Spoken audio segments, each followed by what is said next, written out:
2013년에 발표된 한 연구에 따르면 돌고래와 인간이 포유류라는 걸 제외하고는 이름이 있다는 한 가지 공통점이 있다고 해요. 특히 큰 돌고래는 사람 이름처럼 자신만의 특별한 휘파람 소리를 가져요. 다른 돌고래들에게 자신을 알리기 위해 이런 종류의 휘파람을 발달시킬 뿐만 아니라 다른 돌고래의 이름을 배워 서로 더 잘 소통하기 위해서이기도 해요. 과학자들이 아직 완전히 이해하지 못한 신비하게 노래하는 고래가 태평양 깊은 곳에 숨어 있어요. 우리가 지금까지 본 어떠한 흰긴 수염 고래보다 훨씬 높은 음조로 소리를 내기 때문에 외로운 고래라고 불러요. 하지만 한 번도 목격된 적이 없기 때문에 연구원들은 이 고래의 이상한 곡조가 짝을 못 찾게 방해하는 것일지도 모른다고 생각하고 있어요. 그나저나 대왕고래에는 한 가지 흥미로운 특징이 있어요. 심장이 고릴라보다 크다고 해요. 간단하게 설명하자면 여러분의 심장은 대략 주먹만한 크기예요. 사실 영원히 살 수 있는 유일한 생명체도 바다 깊은 곳에 숨어 있어요. 해파리 중에 제일 작은 거예요. 여러분의 새끼손가락 손톱보다 더 작지만 벤자민 버튼에 살아있는 화신인 것 같아요. 어떻게 이전의 발달 단계로 돌아갈 수 있는 놀라운 능력을 진화시켰을까요? 하지만 이 생물은 위험에 처하거나 극도로 배고플 때만 이 메커니즘을 발동시킬 수 있어요. 분명하게도 불멸의 해파리라는 별명도 얻었죠. 아직 이 동물들이 퇴행하고 재생하는 세포를 어떻게 생산해내는지 정확히 파악하진 못했어요. 하지만 동물과 인간 모두를 위한 의학 발전에 도움이 될 수 있어요. 태평양의 마리아나 해구는 지구에서 가장 깊은 지점이에요. 적어도 우리가 아는 한은요. 말 그대로 거기에는 우리 상상대로 햇빛이 없으니 분명 자원이 아주 부족하겠죠. 어떤 생물들이 여기서 살 수 있고 혹독한 환경에서 어떻게 살아남을 수 있을까요? 마리아나 해구에 꽤 많은 야생동물들이 있다는 걸 알면 놀라실걸요? 여기서 발견되는 가장 흔한 생물은 제노피오포르, 양서류, 그리고 작은 해삼이에요. 양서류는 바닷물에서 채취한 알루미늄을 사용해 껍질을 단단하게 만들어 적응해왔어요. 미생물과 같은 더 작은 생물들은 바닷물이 수중 바위에 부딪힐 때 방출되는 화학물질을 먹는 걸로 적응했죠. 마리아나 달팽이는 이 지역의 락스타예요. 이 생물은 크기가 작고 제일 큰 게 표준 스마트폰만 해요. 반투명하고 비늘이 없어요. 하지만 이 지역의 최상위 포식자예요. 과학계는 최근 태평양, 대서양, 인도양, 북극해에 이어 5번째 수역을 인정했어요. 남극해라고 불리며 원래 바다 4개 중 3개에 둘러싸여 있어요. 어떤 신비한 생물이 숨어 있는지 궁금하지 않을 수가 없죠? 세계 어디에서도 볼 수 없는 수천 종의 야생동물들이 이곳에 살고 있는 것으로 밝혀졌습니다. 기이한 바다돼지부터 시작해볼게요. 남극바다에는 바다돼지가 많아요. 근데 왜 이렇게 부르는 걸까요? 바로 분홍색이고 동그랗고 부어 보이는 외모 때문이에요. 심지어 작은 꼬리와 한 쌍의 귀가 있는 걸로 보여요. 돼지처럼요. 모래와 침전물을 걸러내면서 이곳의 수질에 많은 도움을 줘요. 물속에서 사는 것 말고도 문어와 오징어는 다른 바다 생물들과 구별되는 하나의 특징을 가지고 있습니다. 심장이 3개예요. 그렇다고 꼭 더 낭만적인 건 아니겠지만 제대로 기능하기 위해 이 3개의 심장을 필요로 해요. 혈액순환을 돕는 하나의 주요 심장과 아가미 근처에 혈액을 펌프질하는 2개의 심장을 갖고 있죠. 또 꽤나 지능적이고 사회적인 생물이에요. 물속에 사는 문어들의 영상을 연구하는 것을 포함한 최근 연구에서 문어들이 가끔 이런 특이한 행동을 보인다는 게 나타났어요. 다른 문어에게 일부러 물건을 던지는 것 같아요. 바다 및 흙에서부터 조개껍질이나 돌에 이르기까지 뭐든 던져요.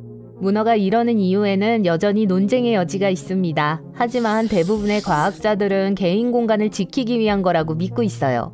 문어는 혼자 사는 동물로 알려져 있기 때문에 수중 카메라 감독 같은 누군가 또는 뭔가가 너무 가까이 다가가면 후려 갈기려고 들어요. 벌써 우리가 바다 생물에 겁먹은 건 아니지만 상어는 가끔 이빨이 수천 개까지 자랄 수 있다는 걸 아시라고요.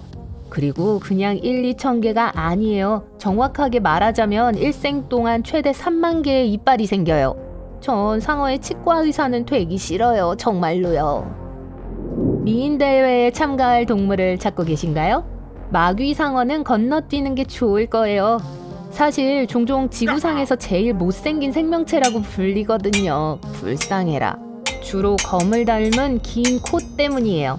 사실 이 동물들은 먹이를 찾기 위해 이 신체 부위를 사용해요. 이게 주변 생물들의 움직임을 포착하는 안테나처럼 작동하죠. 일단 점심의 위치를 알아내면 괴물 같은 이빨로 꽤 빨리 물어요. 블로피쉬도 예쁘지 않아요. 종종 반쯤 녹은 인간의 얼굴로 묘사돼요. 이상하게도 눈, 입, 심지어 코까지 있어 보이게 하는 어떤 일종의 얼굴 특징을 하고 있어요. 이 어종은 호주의 뉴질랜드 해안의 깊은 바다에서 발견할 수 있어요. 아귀는 너무 이상해서 심지어 영화에도 나왔어요. 종종 바다의 가장 어두운 곳에서 발견되는데 이는 이런 지역들을 항해하기에 완벽한 장비를 갖추고 있어서예요. 주로 칠흑 같은 환경에서 움직이는 데 도움을 주는 특별한 기관 덕분이죠. 에스카라고 불리며 머리에 달린 랜턴과 같은 역할을 해요. 광부들이 불이 켜진 헬멧을 쓰고 동굴을 걷는 것처럼요. 생물 발광을 생성하는 특별한 형태의 박테리아 때문에 빛이 나요. 생물 발광이란 기본적으로 유기체가 스스로 빛을 내는 능력을 의미해요. 화학이 많이 관련되어 있죠.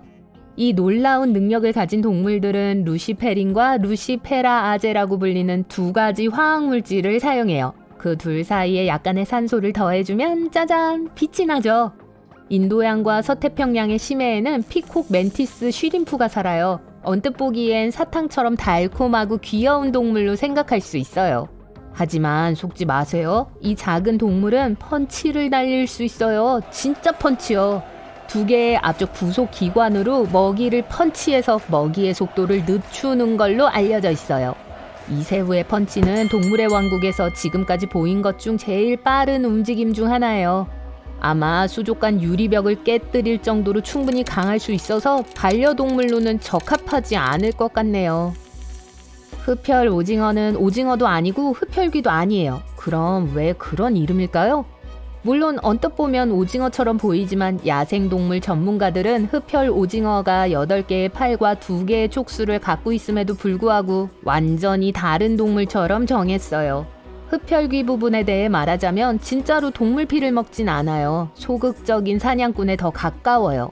팔 사이에 있는 망토처럼 생긴 피부 때문에 이 특이한 이름을 붙인 거예요. 네, 그래 보이죠? 블랙 스왈로어 피쉬는 점심 식사를 낚아채는데 전문가이고 나중에 바다 밑바닥에서 사냥할 때 나중을 위해 포장하는 데도 전문가예요.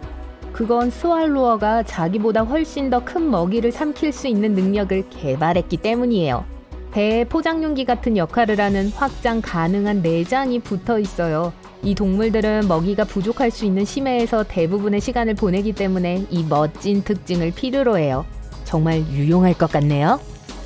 화이트 마진 스타게이저는 생긴 것만큼 이상한 행동을 해요. 종종 해안가의 모래 석호에서 볼 수 있어요. 이 친구는 모래 속에 몸을 거의 완전히 숨기는 경향이 있어요. 그런데 좀 이상한 건 눈과 입은 내놔요. 그리고 그게 예쁜 그림은 아니에요. 먹잇감을 더 잘 기습하기 위해 이렇게 한대요. 이름의 경우 물고기가 마치 별을 보고 누워있는 것처럼 보여서 스타게이저라는 이름이 붙은 거예요. 하지만 속지 마세요. 이 물고기는 시인이 아니에요. 진짜 충격을 줄 수 있는 전기 방출기관이 눈 뒤에 있어요. 찍! 아!